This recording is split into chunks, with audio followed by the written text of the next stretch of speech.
Special mesh potato. இன்றைக்கி நம்ம mesh potato எப்படி செய்யுதுன்னு பார்க்க போகிறோம். அதுக்கு தேவையான பொருட்கள் எடுத்துக்கலாமா? உருளைக்கிழங்கு 3 இல்லைன்னா 4 எடுத்துங்க. ஸ்லைஸ் பண்ணி தண்ணியில் போட்டுங்க. தண்ணியில் உப்பு போட்டு நல்லா கொதிக்க வைங்க. உப்பு தேவையான அளவுக்கு போட்டுங்க. நல்லா மிக்ஸ் பண்ணி விடுவோம் உப்பு கரையிறதுக்கு. ஒரு 10 நிமிஷத்தில் உருளைக்கிழங்கு நல்லா வந்துருச்சு. இந்த மாதிரி ஒரு ஃபாக் வச்சு குத்தி பாருங்கள். இப்போ நம்ம உருளைக்கிழங்கெல்லாம் என்ன செய்வோம், ஒரு பவுலுக்கு ட்ரான்ஸ்ஃபர் பண்ணுவோம் தண்ணியிலேருந்து எடுத்து.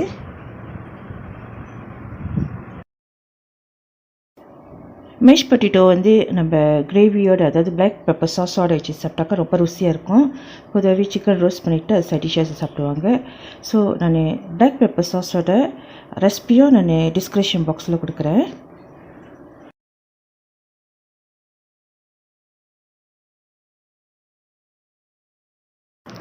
ஒரு டேபிள் ஸ்பூன் பட்டர், மஜரின் யூஸ் பண்ணாதீங்க, பட்டர் தான் யூஸ் பண்ணணும். ஸோ உப்பு தேவையான அளவு போட்டுங்க.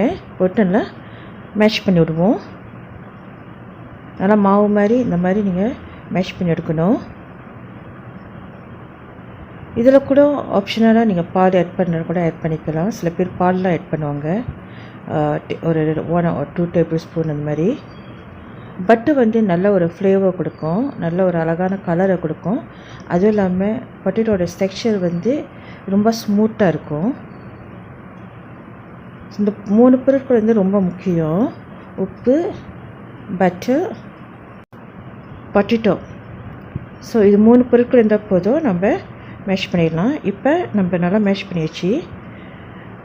நம்ம ஒரு எம்டி பவுலுக்கு ட்ரான்ஸ்ஃபர் பண்ணி விட்டுருவோம்.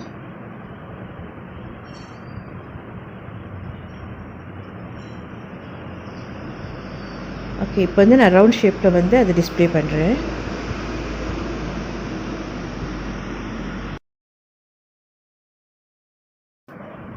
அவ்வளோதான், நம்மளோட mash potato is ready to serve.